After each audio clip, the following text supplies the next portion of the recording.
Jared Wilson, thanks so much for being on the program today. And I often start when I'm interviewing an author with the big why question. Why this book? Why now? Those are big questions. Thank you so much, sir, for having me on your podcast. Um, I think the first why question, why this book, it started with wanting to examine or in some ways understand, if I could, come to grips with the dissipation or the waning of the so-called gospel-centered movement, the Young Restless Reformed, whatever you want to call it, the kind of reformed resurgence. I wanted to examine what happened in the splintering, the balkanization, really, of that movement. But what that eventually led me to was really just examining how historically, even biblically, these temptations to drift from, the centrality of the good news of Jesus, where we can see that not just, throughout church history, but for our present cultural moment. And so what began as just sort of an interest in what happened to the movement really grew beyond, I'm not ultimately concerned with recapturing a movement. I have a nostalgia, obviously, but you can't live in nostalgia. It was more about the substance of what the church is facing, what the evangelical church is facing in our present moment. This kind of answers your second question. What are the enduring temptations that evangelicals face that can distract us and without us realizing it can lead us into drifting away from focusing on Jesus? Well, you've already unpacked or mentioned a couple of ideas that I'd like to unpack there. First of all, the title of the book, and you've mentioned this idea of drifting a couple of times. I just want to sort of lay down as a marker, a biblical marker, that you take the title of the book and some of your last comment from Hebrews chapter 2, verse 1.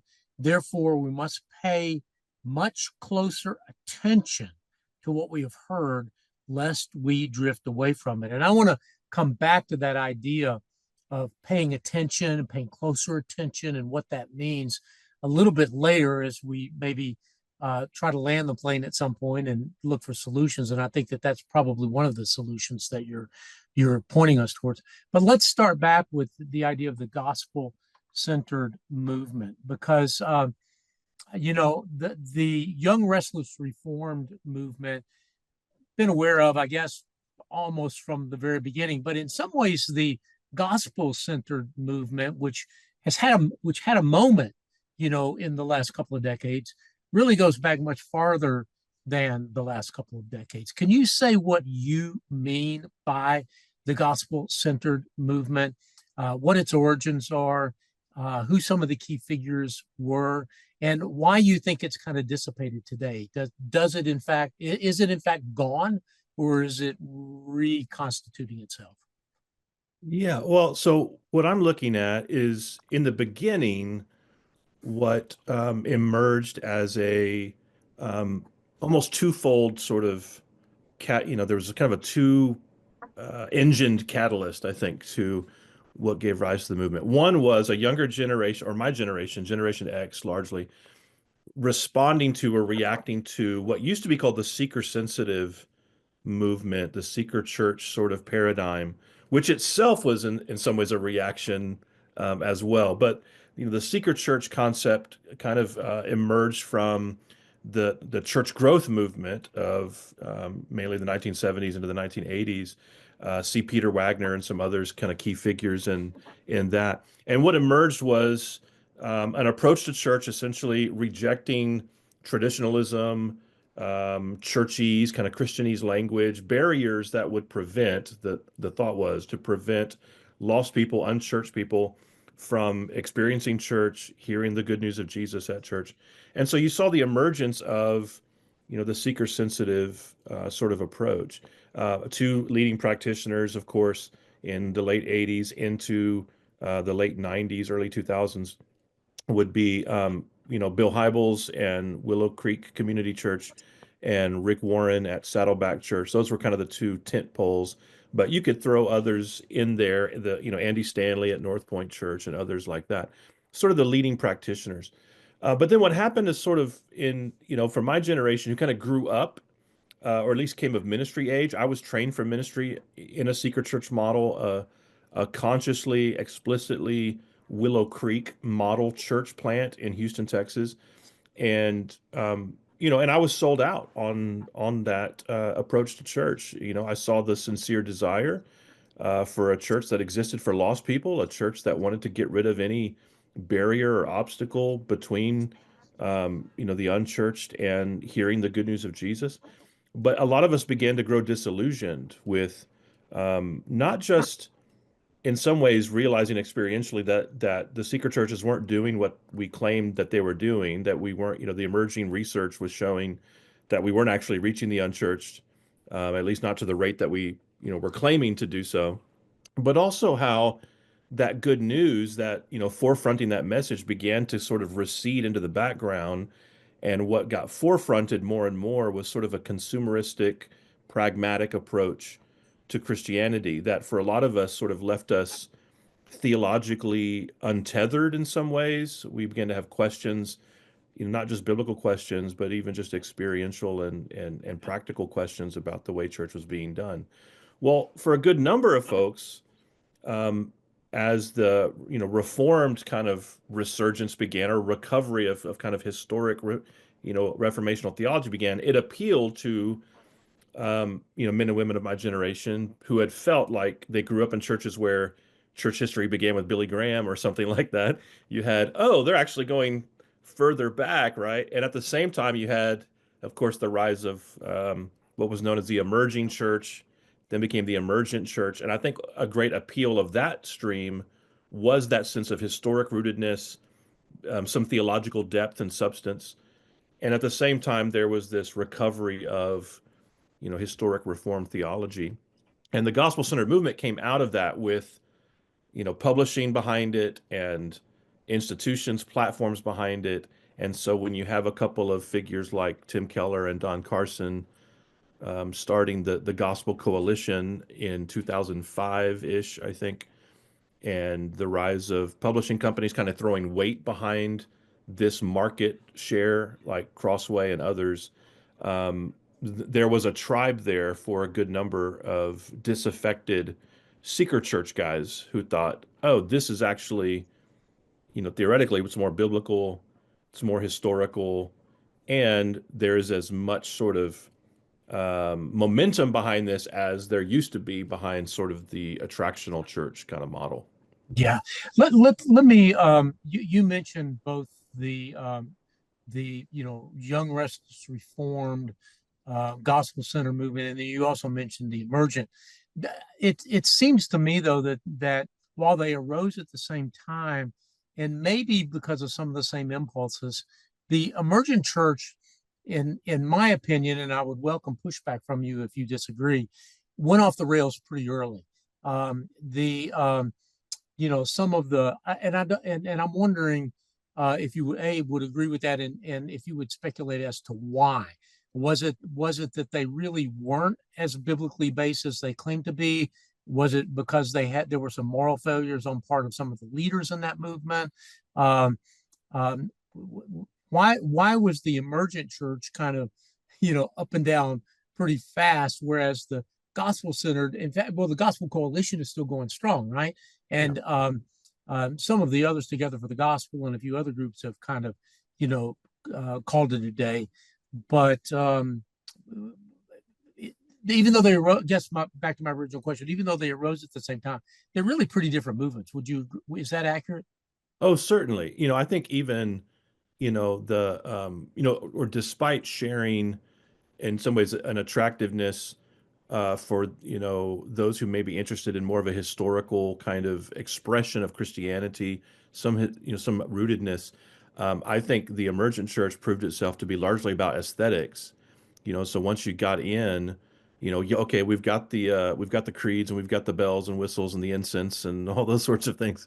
But it actually was more kind of the mainline Christianity kind of warmed over, sort of the attractional version of the mainline church. And a lot of that I think people realize was kind of wallpaper. You get in with this idea of a historical rootedness, but what you find is more actually a progressive theology and in some cases heretical theology that departs from historic, Christianity. Yeah. And as we've seen historically, even if there's a, resurgent interest in such things, cyclical, the um, the track record of progressive theology, the track record of liberalizing theology is always decline. I pastored for a number of years in New England, and I always found it fascinating how so many of the historic traditions up there have gone into or bought into liberal theology under the auspices that were keeping up with the times, despite the fact that all of those churches were in significant decline and looking for pastors, looking for parishioners. As soon as you kind of go that way, it's the beginning of a descent in some way. So yeah, the emergent church, I like to say it emerged into thin air, essentially. Yeah. Well, so let's go back to the gospel centered church because you've mentioned some figures that that are quite frankly heroes of mine. Don Carson, Tim Keller, John Piper. Those guys have been in the case of Tim. Since he's recently passed, we can say, he ended well. His life did not have scandal in it. There were he left behind a goodly legacy, we might say, and yet there were still some problems with that movement, in part because of Mark Driscoll.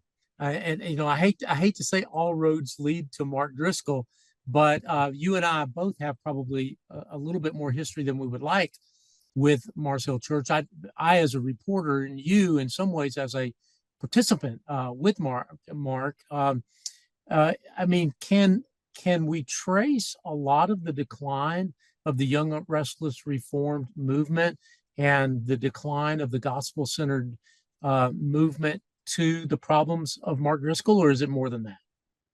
Oh, I think it's certainly more than that. That's certainly, the fall of Driscoll and the decline of or the the breaking up of Mars Hill Church. Some of those campuses became independent churches, and a few of them thriving today and conducting fruitful ministry.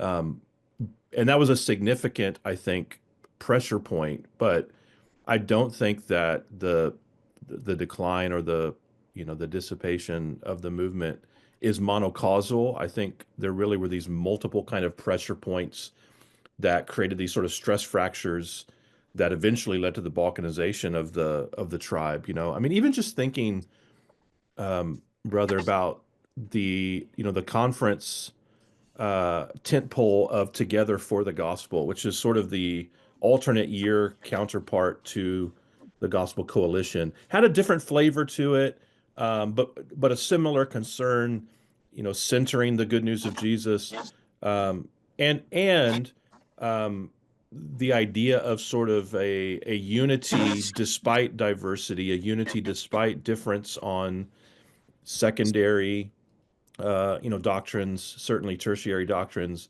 But beginning with those four figures, it emerged from kind of the friendship or the camaraderie between Mark Dever, Ligon Duncan, John MacArthur, and I'm sorry, C.J. Mahaney, and John MacArthur. And so when those guys were together on a stage, it was somewhat communicating to, especially to a younger generation, hey, we can set aside these things that we like to fight about, and we can still debate them, but we can be brothers and we can be unified around the gospel. But when that began to break up, right, you see, the scandals sort of haunting the sovereign grace world.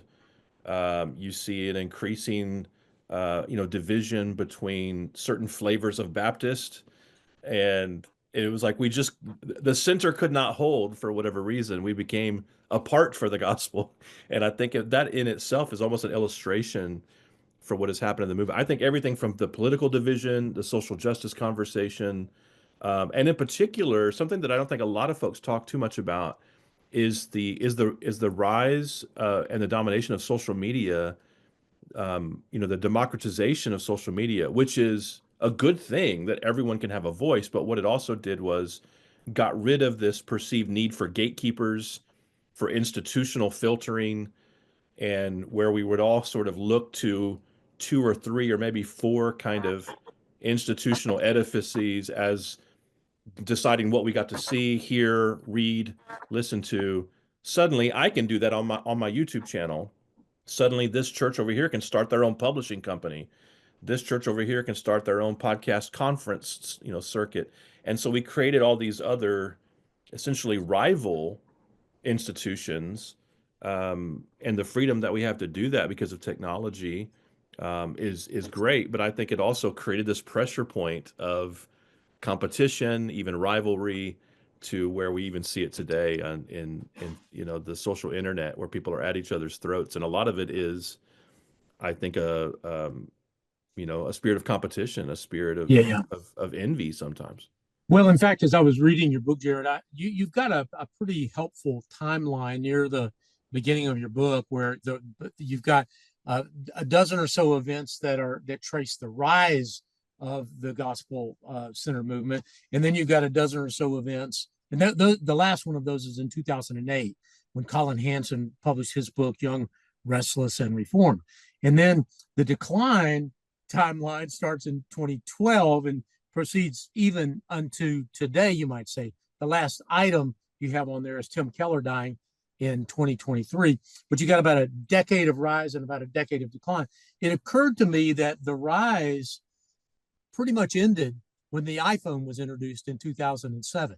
And then by 2012, according to Jean Twenge, who's written a good bit about this, she has said that the iPhone was introduced in 2007, but it became, I won't say ubiquitous, but it passed into majority status by 2012.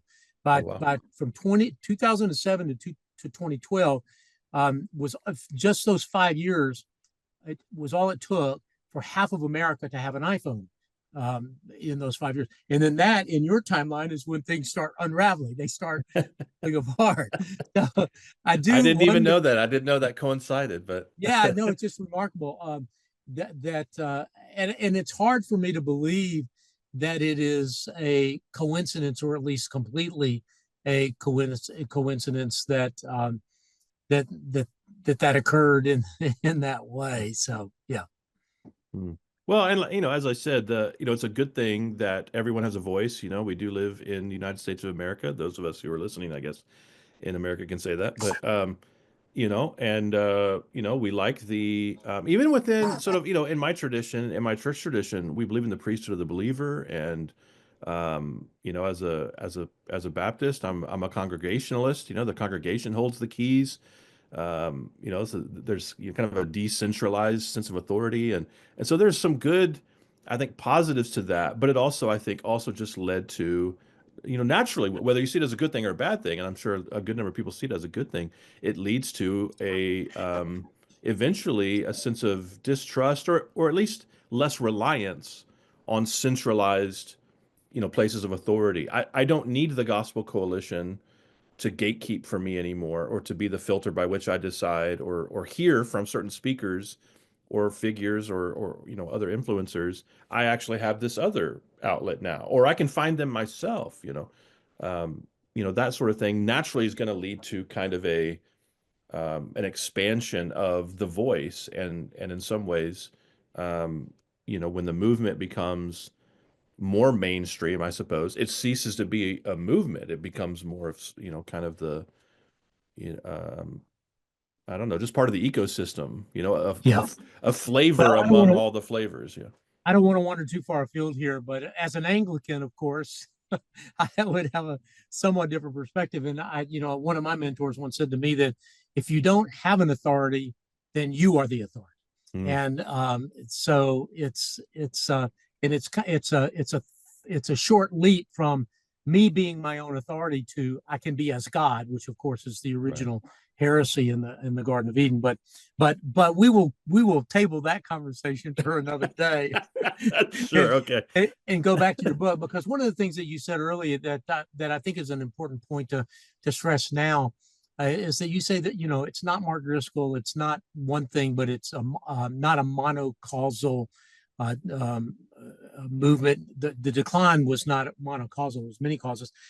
We can't unpack all of the causes that you identify in your book here, Jared, but I did just want to at least list them and ask you a couple of questions. One, you again, playing on your theme of lest we drift, be careful, be mindful, pay attention lest you drift. You say that there's a drift into victimhood, there's a drift into dryness, a drift into superficiality, a drift into pragmatism, and a drift into the new legalism. Wow, I could probably ask 10 or 15 or 20 questions about each one of those drifts, but I'm going to limit myself, if I can, to just a couple. And one is that in a book, or rather in one of the chapters, the first one that you mentioned is the drift into victimhood. You call that chapter less than conquerors. Of course, the Bible tells us that we are more than conquerors in Christ Jesus. But you subtitle that chapter less than conquerors and say that there has been a descent into victimhood. Say more about that idea. What do you mean by that? Yeah, one of the things I tried to do was not just identify temptations to drift or tendencies to drift that would only fall, so to speak, on one side of the left-right spectrum. And in some ways, I think that left-right, dichotomy is a more modern invention. Certainly, we see it politically, that sort of thing. I didn't want to just lay that over biblical categories and say, well, this is what conservatives do, this is what liberals do. But I wanted to kind of look at things that really affect all of us, maybe have different expressions on different sides of the spectrum, but really are temptations for all of us. So the victim and how, mentality, if we could locate it in sort of the modern landscape, I think we clearly saw it in the way even the social justice conversation really began to drift into, for some, a kind of reaching back to the social gospel heresy, or even kind of more of a totalizing of social justice, where it became the lens through which you see everything, which is different from just asking questions about, are there systemic issues?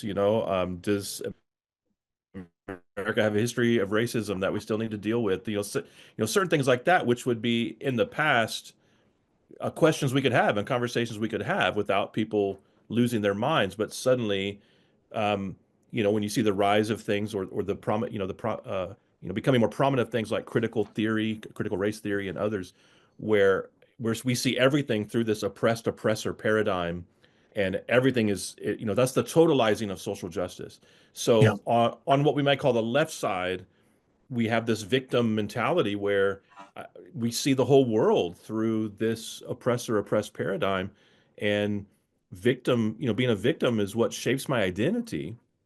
But I'm also seeing that on what we might call the right side as well, the rising fear, anger, anxiety about what ails us, has, folks saying, speaking from a place of victimhood. Now, none of that is to say that victimization isn't a real thing. None of that is to say that, that there aren't, marginalizations, there aren't oppressions, that there, aren't persecutions in the world. And yet the Bible forbids us from claiming victimization as our grounding identity. We can acknowledge that we've been victimized if it's indeed true. We can acknowledge that. We can even seek or look for justice in an earthly sense. But when we look at something, for instance, like Romans chapter 8, where even Paul is saying we are led like sheep to the slaughter, like we're undergoing the worst of the worst. But he says, no, in all these things, we are more than conquerors through Christ. So, the Christian worldview is not to have ourselves where, being a victim would define who we are. And yet that is such a way to kind of get our eyes off of what Christ has accomplished for us, to get our eyes off of the fact that our citizenship is in heaven, to get our eyes off the fact that Christ is King and there is a new world coming, and all of the things that would prevent us from a kind of self-pity that overrules all other sensibilities. Yeah. Yeah. I can't remember who said it. Maybe you know this, Jared. Uh, I want to say Eugene Peterson, but I'm not sure that's right. But he said that a sign of spiritual maturity is is someone who is not easily offended. And it seems to me that we live in a world where everybody's offended for something Yeah. or other, that being a victim is almost an admission ticket to the public conversation. Yes, I mean, certainly that's the case. And it just seems to be what is rewarded again in this on the social internet, right? There's just the outrage merchants. Um, it's booming business for them, where the peaceable, the calm, the quiet, that doesn't sell very well, and it No. doesn't galvanize a lot of traffic. Yeah, yeah, it's hard to even be heard above the din, above the roar, if you're speaking in a reasonable tone these days. Let me move along. Again, we're gonna have to leave out just a whole lot, Jared. But the fifth. So we talked about the first one, which was less than conquerors or drift into victimhood. I'm going to skip over a whole lot. You can come back to some of it if you want to, but I'm going to skip to the last one. I drift into the new legalism. That you say something that echoing Tim Keller and maybe many others, but certainly echoing Tim, when you say that that that legalism is just in some ways just as bad as antinomianism, and then you quote Tim Keller saying no, they're the same thing. They're the same Yeah. heresy in a lot of ways. Can you say more about this idea? Yeah, Warren, the personal realization of that for me began when I was kind of coming out of the secret church sort of paradigm. And the original, or at least the spirit that we carried into the seeker sensitive approach, particularly as it pertained to preaching, was that, what, we got a whole generation of folks, including ourselves, who grew up under preaching that was a lot of thou shalt nots. Don't do this, don't do that. You're going to be in trouble if you do. You're going to go to hell if you do. A lot of what we might call the negative law. And we thought, that's so negative. It's legalistic, we would say. It's judgmental, pharisaical. So we're going to give people practical steps to have a successful life. Here are 4 or 5 things. So every sermon, here are 4 ways to apply the Christian life or to apply that Bible passage, etc. And it didn't occur to me until a long time later that it actually wasn't any less legalistic than what we were doing previously. It just was nicer. It was positive instead of negative. Instead of don't do these things, you're going to go to hell. It was do these things, and you can create a sense of heaven in your life. Your best life now. Your best life now. It was a works-based salvation, and that was sort of when I saw, kind of positive law as sort of just the flip side of the coin of legalism, because we're prone to thinking of legalism as stern, mean, judgmental, and we don't often think about legalism as being self-helpy, kind of the therapeutic centered approach to pulling yourself up by your bootstraps. That's legalism as well. But what Keller has said so helpfully, and I think others as well, is that legalism and antinomianism, which basically means a rejection of the law, like we would say sort of a hedonistic approach sort of thing, that those are not really 2 separate categories. They're 2 expressions of the same root of self-centrality. They're both self-salvation projects. And in some ways, they're both self-righteousness. One is more consciously religious, perhaps, the legalistic category, but the other is a self-justifying. It's still a kind of self-righteousness. I don't need anyone to tell me what to do. I don't care what anybody says. I'm going to do whatever I want to do. I'm a law unto myself. That's still kind of a self-righteousness in the antinomian or in the hedonistic lifestyle. So what I've done in that chapter is kind of track in a similar way that I see kind of victimhood mentality sort of as a temptation to everyone, kind of track the rise of this fundamentalist impulse, right? The fundamentalists began as a reaction to kind of the modernist, heresies, denying the virgin birth, all these sorts of things. And the fundamentalists in sort of the early 1900s and the 1920s, they were trying to reclaim these core doctrines. But what began as sort of a doctrinal reclamation emerged or evolved into a cultural expression, which began to package in some other things. So not just these doctrines, but secondary and tertiary doctrines that they elevated. For instance, pre-tribulational rapture, things like that. I think it's one of the reasons why, for a long time, in the U.S. At least, um, the rise of the domination of dispensationalist sort of premillennialism was packaged in with kind of the fundamentalist rise. But we also just see the fundamentalist culture, fundamentalist spirit, guilt by association, elevation of secondary or tertiary doctrines into primary place, a judgmental culture, who's in, who's out, etc. These are things like Carl F. H. Henry and others in the mid 20th century or late 20th century we're beginning to respond to, and it kind of died down, neo-evangelicalism, et cetera. But we've seen a resurgence of the fundamentalist spirit. Interestingly, on the left, which has given us cancel culture, and um, those who are liberal have turned out to be very illiberal. Policing speech, what you can and can't say, wanting to cancel because of the thought police sort of ideas.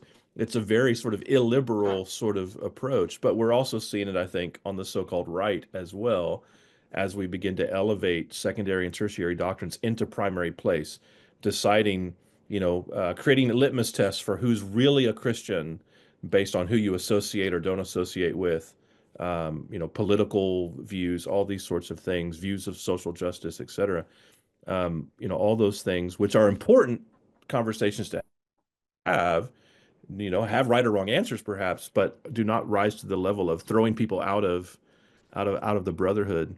Yeah. Once we start doing that, we've taken our eyes off of Christ, who bids all men to come to himself. Um, we make him not the narrow way, but our own view as the narrow way.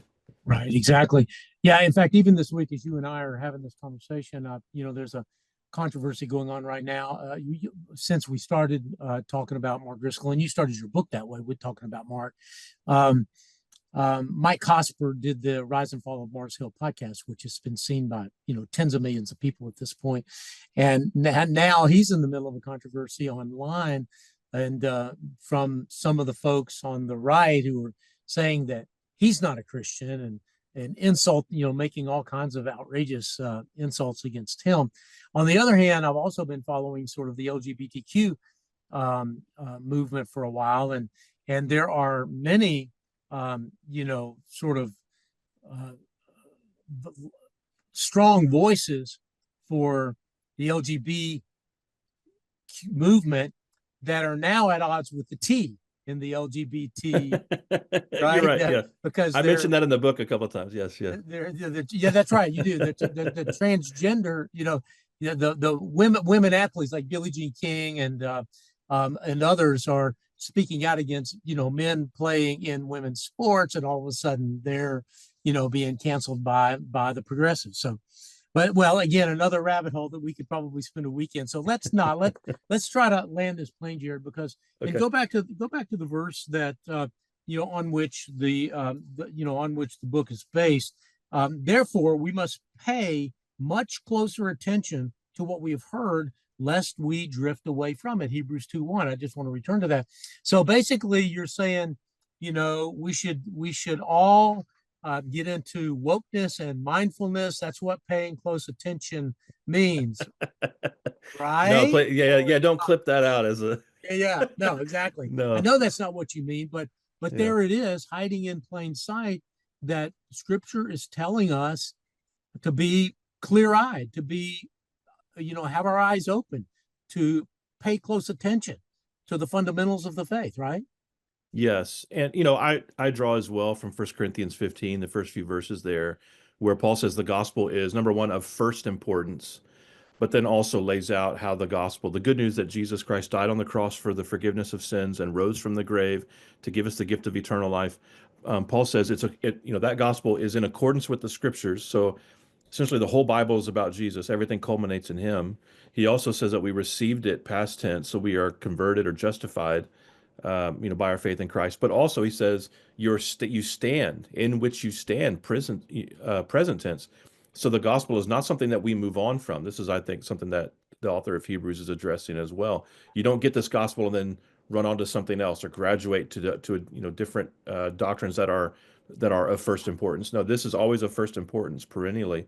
So we stand in it every day. And then Paul says we are being saved by this gospel. So present, future tense, our sanctification, our growth in Christ likeness comes from this gospel. So when the author of Hebrews is saying, let's pay closer attention to this, lest we drift away from it, he's not simply talking about having the gospel as a core doctrine. He is saying that, but he's saying that this is the central doctrine of our faith. It grounds us in our identity. It empowers us in our becoming more like Christ.